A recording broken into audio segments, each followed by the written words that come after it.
Vamos baixar nossas cabeças mais uma vez, vamos orar ao nosso Deus essa noite. Peça a Ele que lhe abençoe com a mensagem da palavra. Peça a Ele que você entenda, guarde no coração e viva, Viva tudo aquilo que Deus tem para você.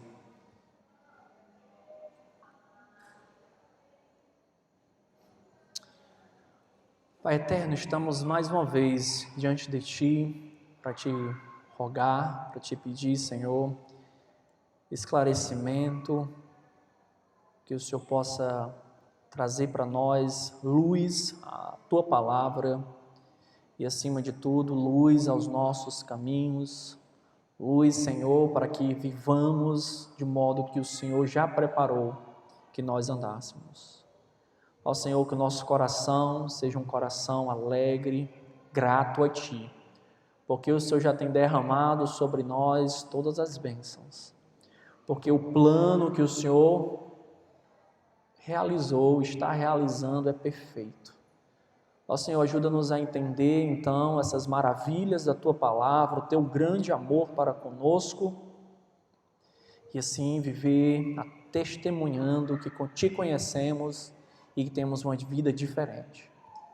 Ó Senhor, nos abençoa essa noite, nós Te pedimos que sejamos aqui edificados por Tua palavra e que apliquemos na nossa vida, na vida de nossas famílias e na vida, Senhor, da Tua igreja aqui no Clima Bom.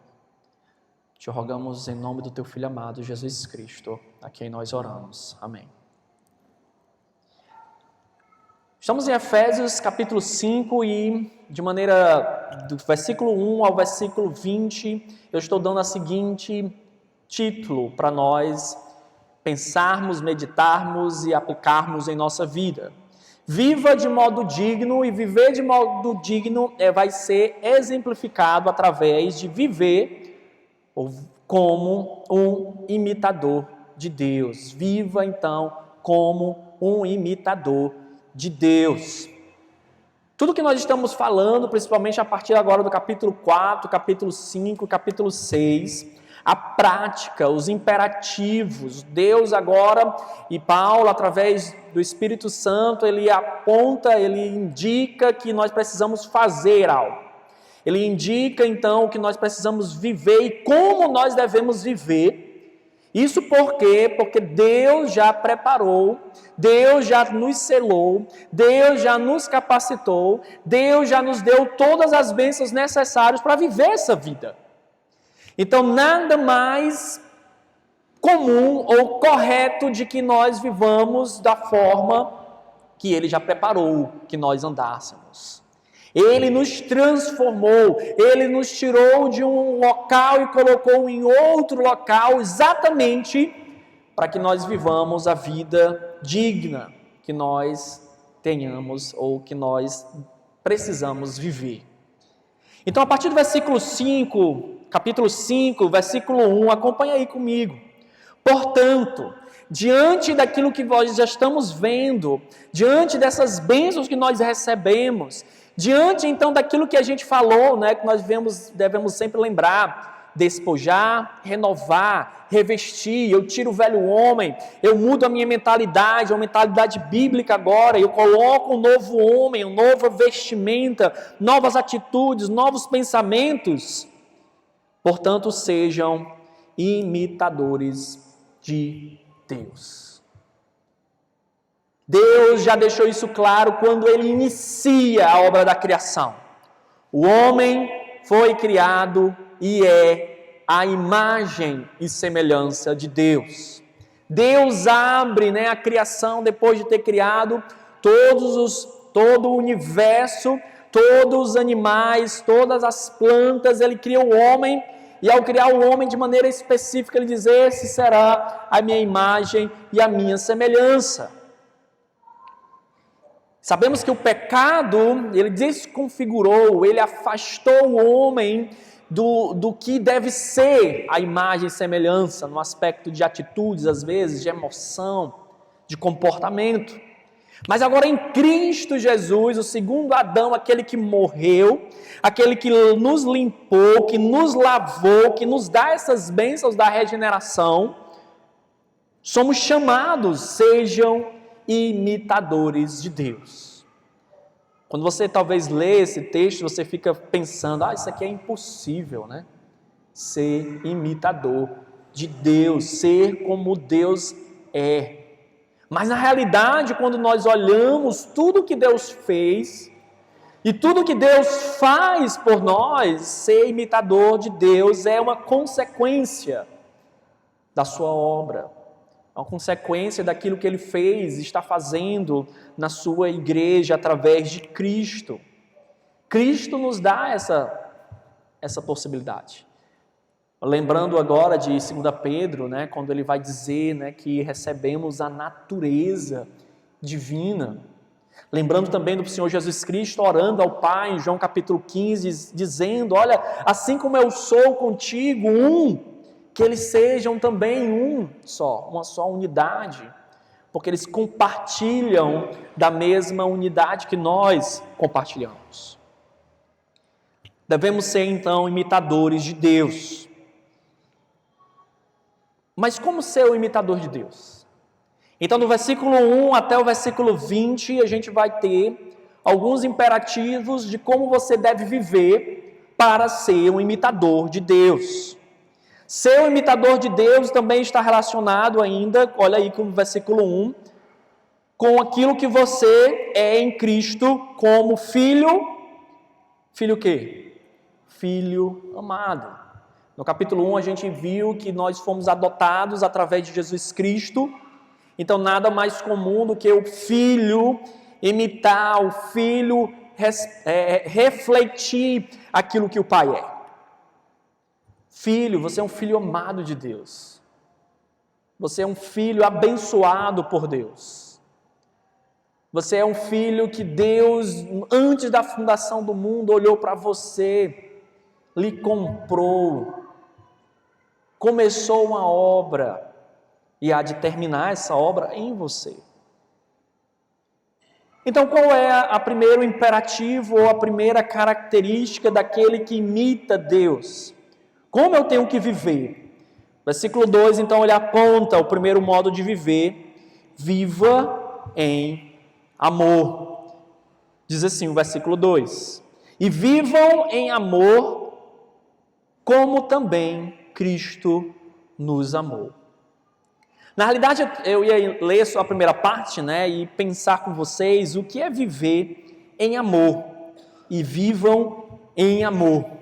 Por que viver em amor pode ser hoje uma experiência diversa e de diversas formas, diante da pluralidade que nós estamos vivendo no mundo, que vai exemplificar, que vai definir amor de diversas formas. Mas é interessante que a palavra de Deus, ela já direciona como é que você deve amar. Para que não fique nesse subjetivismo, para que fique na sua opinião do que é amor, Deus aponta como é que você vai amar. Deus aponta e direciona o que é o amor.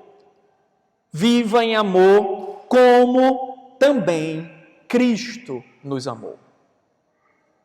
Não é como um conto de fadas, não é como um filme, não é como um poema. Não, o amor, ele é exemplificado em Cristo, e em Cristo nós aprendemos como amar. Então, a forma como Cristo me ama, é a forma como eu vou amar, meus irmãos. Mas talvez você ainda esteja esquecido de como Cristo ama, ou como Cristo lhe amou. Então, você está esquecido e não sabe como amar o irmão. Ele vai dizer: e se entregou por nós, como oferta e sacrifício de aroma agradável a Deus. Viver em amor, viver em comunidade, viver em amor como Cristo ama, é colocar as outras pessoas à frente de mim. É se sacrificar por outras pessoas acima dos meus desejos. Cristo amou e se entregou por nós como oferta e sacrifício. Isso traz aroma suave a Deus. Isso agrada a Deus demais. É um amor que nós chamamos não centralizado, mas é um amor outrocêntrico. Não centralizado em si, mas centralizado no outro. Viver em amor, viver nessa comunidade. E eu creio, analisando muitas histórias, da nossa época, desse momento que nós estamos vivendo, que o mundo ele padece às vezes no desânimo, na depressão, nesses momentos de dificuldades, porque o mundo ele está olhando para si. As pessoas estão olhando para si, para os seus propósitos, para os seus objetivos, para aquilo que eu quero, para aquilo que eu sou, para aquilo que eu preciso, para aquilo e aí não tem espaço para nada.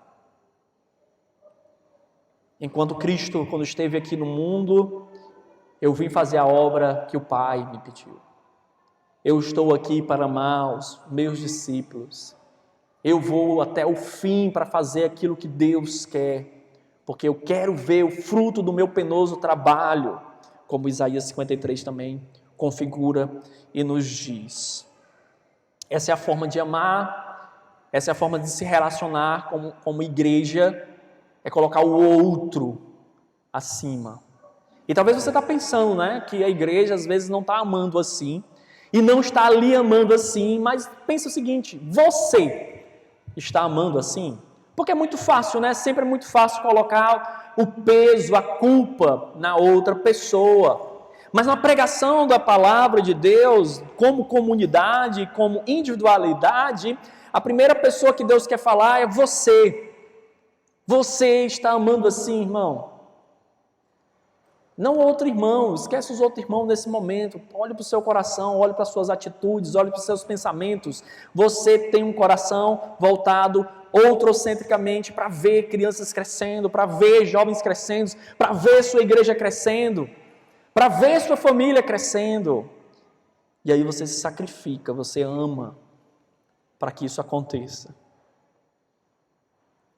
É interessante que viver em amor está ligado à santificação também. As escrituras elas vão colocar para a gente, dos versículos 3 aos versículos 7, que viver em pureza, lutar contra a imoralidade está ligado então a ter um coração que ama, que está se relacionando com a igreja.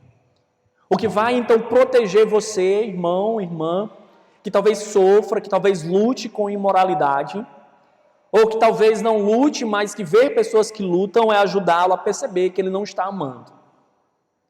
Porque quando eu amo, eu não estou procurando o meu prazer, eu estou procurando o prazer do próximo. Quando eu amo como Cristo ama, eu não estou preocupado com minhas vontades, com os meus desejos, mas com agradar, glorificar a Deus e ajudar as pessoas ao meu redor. Então esse protetor nos ajuda então naquilo que o texto vai continuar dizendo, versículo 3. Entre vocês não deve haver nem sequer menção de imoralidade sexual, como também de nenhuma espécie de impureza e de cobiça, pois essas coisas não são próprias para os santos.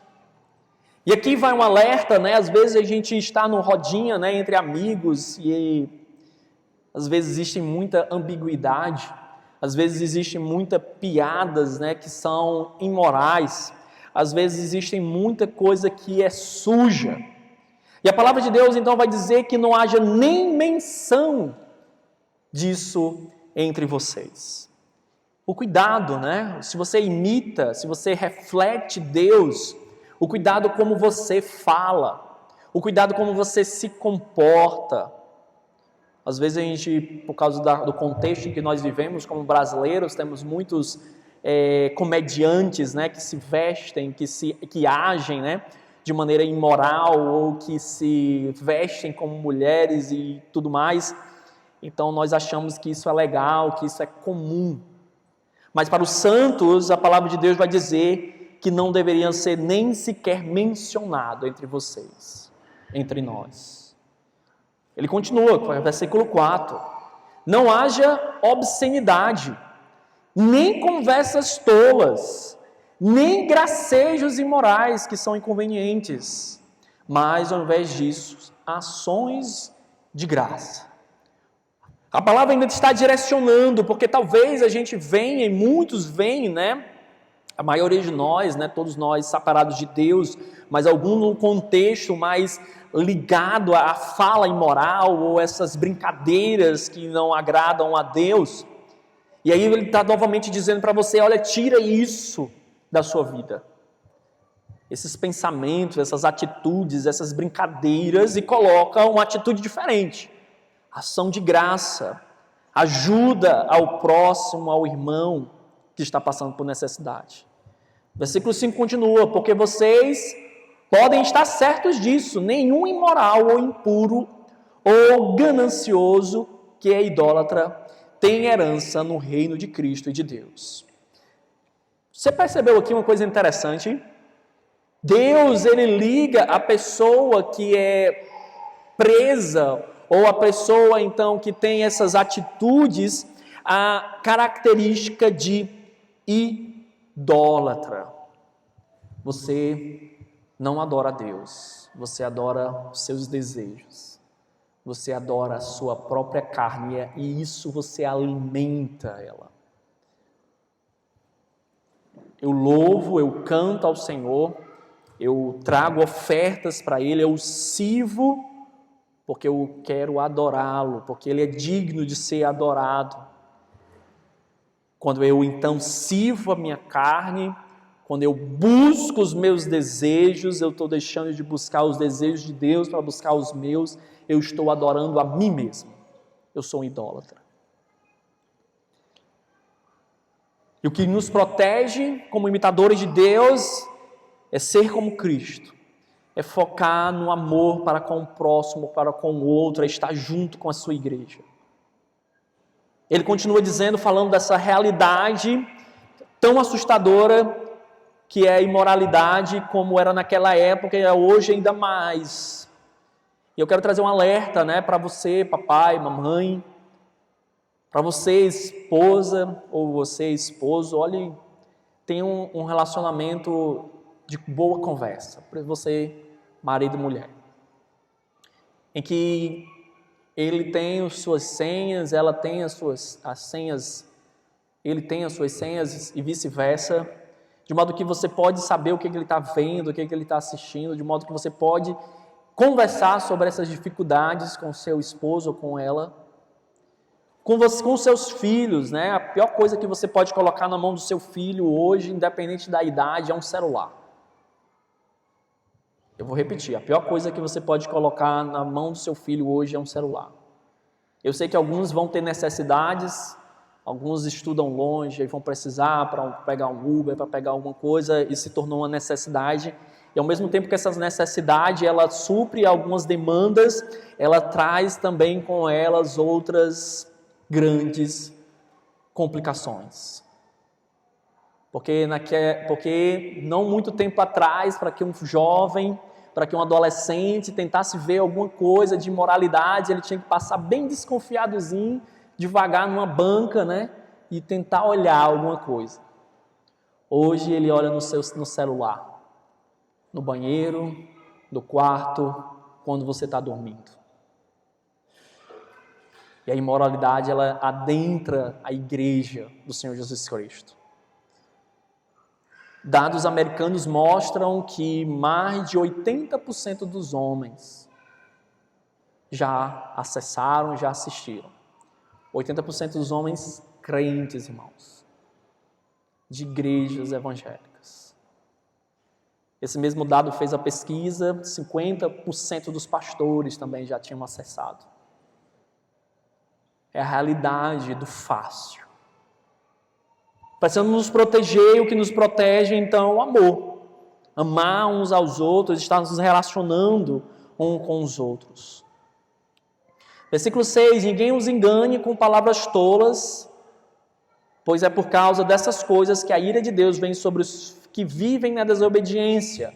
Que palavras tolas são essas? Isso é besteira. Isso é normal.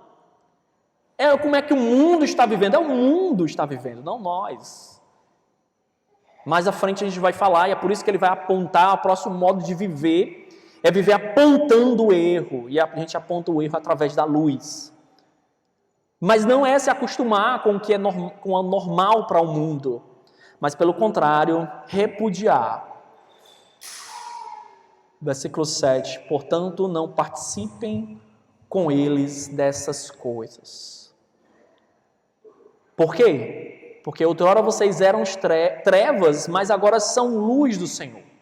E aí então vem ao próximo modo como você deve viver. Viva na luz, viva como filho da luz, viva refletindo a luz. Existem várias formas como você pode colocar este ponto. Mas o essencial é que se eu, conhecendo a verdade, sabendo que a verdade é que liberta, conhecendo a verdade, sabendo que a palavra de Deus é lâmpada para aqueles que estão perdidos, eu vou usar essa palavra, eu vou refletir, meu Deus, eu vou refletir os frutos da luz. Versículo 9. Pois o fruto da luz consiste em toda bondade, justiça e verdade. Bondade para mostrar que Deus, apesar de toda essa nojeira, toda essa situação que nós estamos vivendo, Deus é bondoso, Deus quer que as pessoas se arrependam, Deus quer que você que talvez está passando necessidade, nessa área imoral, nessa área que prende muitas pessoas, Ele é bondoso para que você mude. E como filho da luz, nós queremos mostrar a verdade. Deus, Ele é, sim, justo, Ele é o juiz, mas Ele é bondoso. É a atitude que nós temos que ter também. O aspecto de justiça está muito relacionado nas cartas de Paulo com o aspecto de retidão. É de não se desviar nem para a esquerda nem para a direita. Do não dizer, mas talvez possa fazer assim.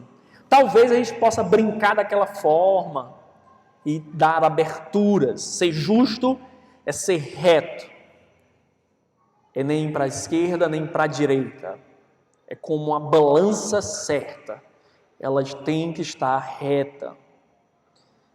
E verdadeiro. Verdadeiro, essa verdade é baseada na palavra de Deus, porque hoje a verdade, né, ela tem sido também distorcida pelo mundo. Aprendam a discernir o que é agradável ao Senhor. Se eu preciso então estar na luz e refletir a luz, eu preciso saber o que agrada a Deus. Como é impressionante, irmãos, como jovens, como adultos, não sabem o que agrada a Deus. Vivem vidas, postam fotos, postam vídeos, stories, status, que, meu Deus do céu, só a graça de Deus para saber se realmente é um filho de Deus, se está na luz ou se está nas trevas. Não participem, versículo 11, das obras infrutíferas das trevas. Pelo contrário, antes exponham-nas à luz, porque aquilo que eles fazem em oculto, até mencionar é vergonhoso. Mas tudo que é exposto pela luz torna-se visível, pois a luz torna visíveis todas as coisas, por isso é que foi dito: desperta, ó tu que dormes, levanta-te dentre os mortos, e Cristo resplandecerá sobre ti. Duas coisas importantes aqui, irmãos. É uma tristeza, né? Como o avanço das trevas, ela tem se colocado sobre o mundo. Como coloquei, sobre imoralidade, o modo como as pessoas se vestem, o modo como os filhos estão sendo educados, o modo como as pessoas se comportam, o modo como as pessoas pensam que é agradar a Deus. Mas isso está acontecendo porque nós que devemos refletir a luz de Cristo, nós estamos fazendo nada. Muitas vezes nós estamos calados, muitas das vezes nós estamos ofuscados, muitas vezes é como Jesus Cristo diz, né? Para que serve uma lâmpada para colocar debaixo da cama? Não vai iluminar nada. E nós estamos escondidos onde nós deveríamos estar proclamando a luz de Cristo. E o avanço das trevas acontece por causa da rejeição ou por causa do retardo da luz que deveria estar em nós. É por isso que ele proclama, ele chama, desperta, irmão. Parece que nós estamos dormindo, para que nós estamos mortos, nós que já fomos trazidos da morte para a vida. Esse animal, olha, nós temos a luz de Cristo, nós temos a verdade. Por mais que as pessoas não creiam nessa verdade, por mais que as pessoas rejeitem a luz de Cristo e amem as trevas, como o próprio Senhor Jesus Cristo vai falar no Evangelho de João, eles não me seguiram, e talvez eles não vão seguir vocês, porque eles amam mais as trevas do que a luz. As pessoas amam mais as trevas do que a luz. Mas que não seja o teu prazer, irmão, prazer de viver mais nas trevas do que na luz. Para ser um imitador de Deus e mostrar que sou um filho amado e vivo da forma digna como Ele quer que eu viva, eu vivo em amor, eu vivo na luz, e o versículo 15 vai apontar mais outra forma como você deve viver. Viva como sábio, viva com sabedoria, viva de maneira prudente. Olha aí o versículo 15. Tenham cuidado com a maneira, então, como vocês estão vivendo. Que não seja como um insensato, que não seja como um tolo, mas como sábios. Viver em sabedoria. É um cuidado que nós precisamos ter no nosso dia a dia. Em Provérbios vai nos apontar vários textos como nós devemos viver com sabedoria. Eu não quero ir hoje para lá, não quero ver vários textos com vocês, a gente está analisando Efésios hoje. Eu ainda tenho mais outro modo de viver para mostrar para vocês aqui em Efésios. Mas é interessante que viver como sábio agora, neste momento específico, o que a palavra de Deus lhe aponta, lhe indica olha o versículo 16, aproveitando ao máximo cada oportunidade, porque os dias são maus.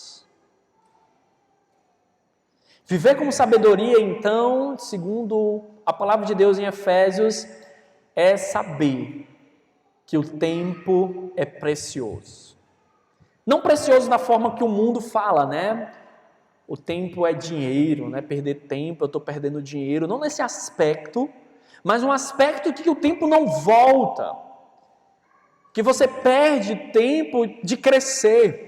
Que você perde tempo de influenciar outra pessoa, que você perde tempo de ajudar a sua família a estar mais próximo de Cristo, que você perde tempo de proclamar o Evangelho, que você perde tempo talvez de não crescer na palavra de Deus.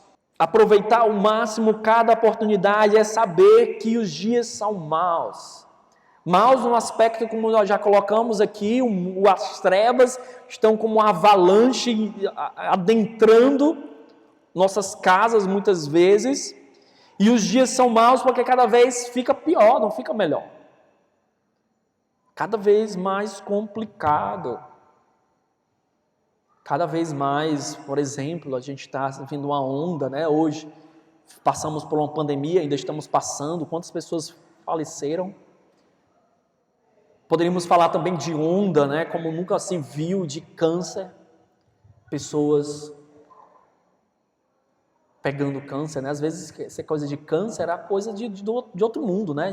Quando a gente escutava, né?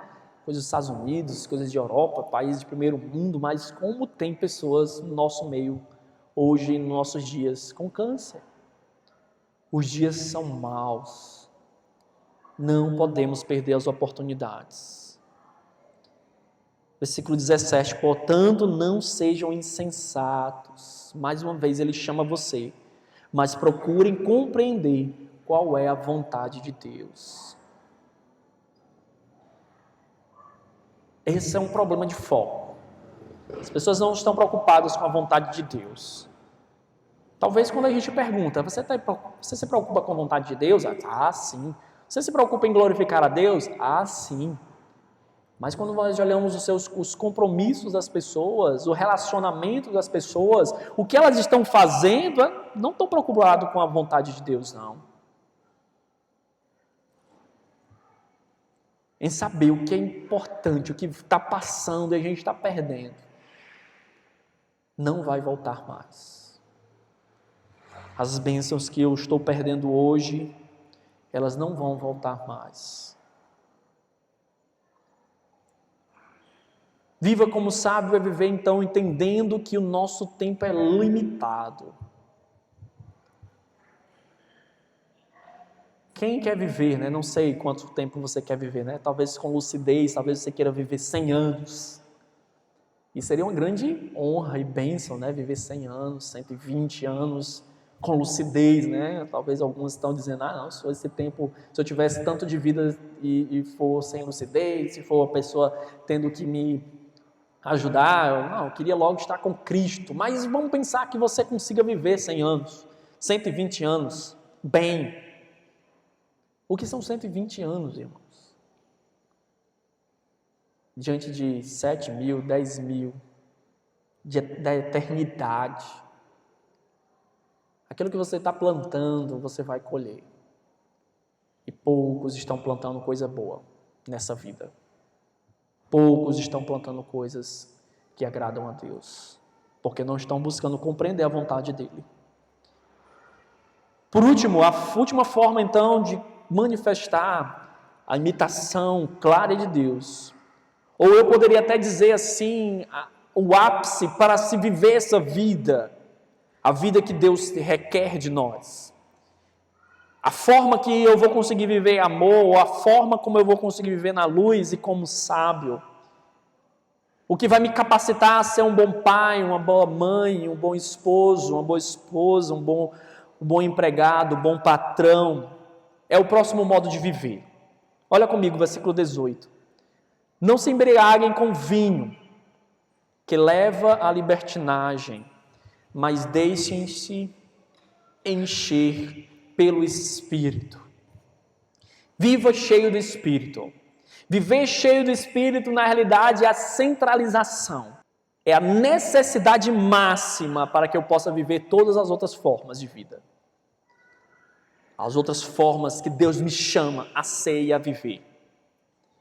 E é interessante, então, que a palavra de Deus ela vai colocar um paralelo entre embriaguez, entre estar controlado pelo vinho, entre estar controlado pelo álcool, com estar cheio do Espírito, então ser controlado pelo Espírito Santo. Deus lhe chama então a ser controlado, estar cheio do Espírito Santo e ser controlado por Ele. Como ser controlado pelo Espírito Santo? Colossenses 3,16 vai falar para a gente: habite ricamente em vós a palavra de Cristo. Eu só posso ser cheio do Espírito Santo, controlado pelo Espírito Santo, se eu tenho no coração a palavra de Deus. Novamente, o salmista nos ecoa: guardo no coração as tuas palavras para não pecar contra ti. Se eu não tenho a palavra, se eu não tenho a palavra de Deus em mim, o que eu vou usar contra o pecado? O que o Espírito vai usar contra o pecado? É interessante como Deus fez essa obra no aspecto de santificação dentro do nosso viver, em que Ele lhe chama a responsabilidade, Ele lhe dá as ferramentas, mas você tem que saber usá-las de maneira correta.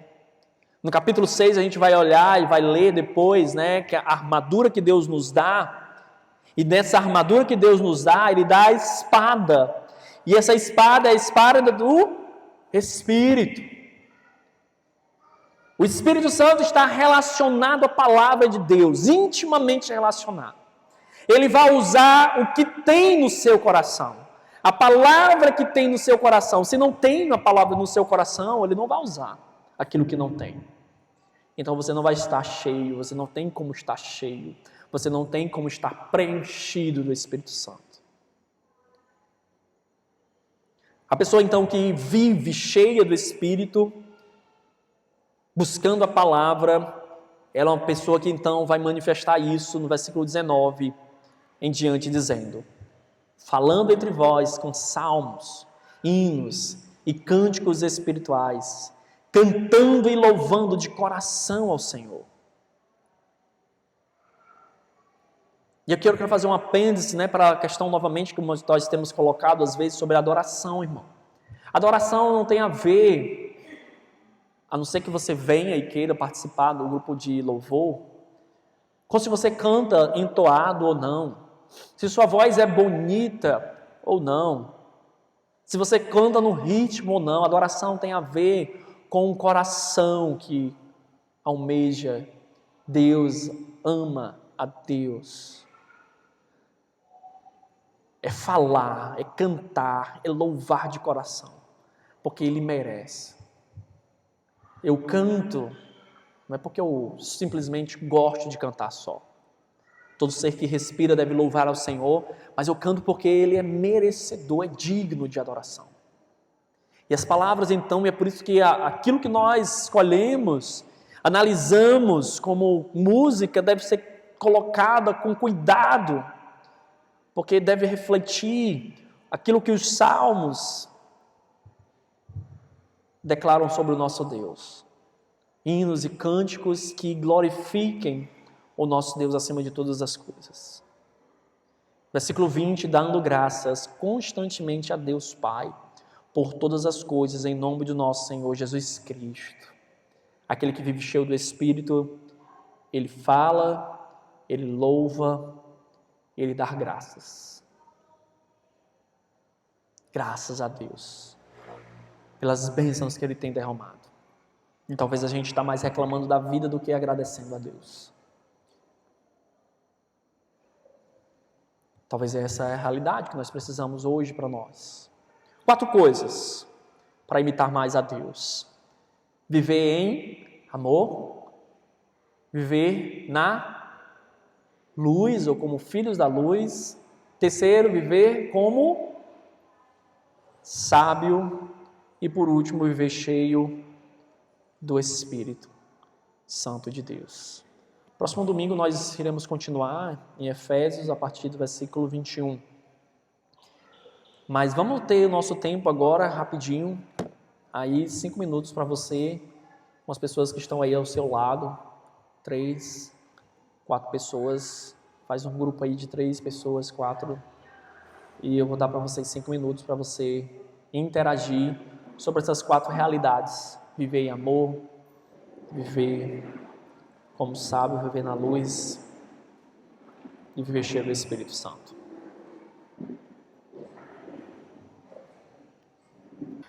Vamos orar. Santo Deus, obrigado, Pai, por Tua palavra que nos orienta, que nos direciona ao modo digno de viver. E mais uma vez ela nos orienta e nos ensina que o Teu Santo Espírito, ele é fundamental para o nosso dia a dia. Estar cheio do Teu Espírito, Senhor, é fundamental para que sejamos controlados para viver uma vida em amor, uma vida na luz, uma vida sábia. Remindo o tempo, os dias são maus, ó Pai. Teu Santo Espírito também é fundamental para aquilo que ainda será pregado, ensinado a respeito do relacionamento marido e mulher, pais e filhos, patrão, empregado. Para todos os relacionamentos, para cada momento do nosso viver, Teu Santo Espírito é fundamental. Ó Senhor, queremos ter mais, Senhor, relacionamento com Ele. E o relacionamento com o Espírito Santo, ele vem através do relacionamento com Tua palavra, a espada do Espírito Santo. Que tenhamos então um coração cheio da Tua palavra, guardemos no coração a Tua palavra para não pecar contra Ti. Te rogamos, te pedimos e te agradecemos em nome do nosso amado Jesus Cristo, a quem nós oramos. Amém.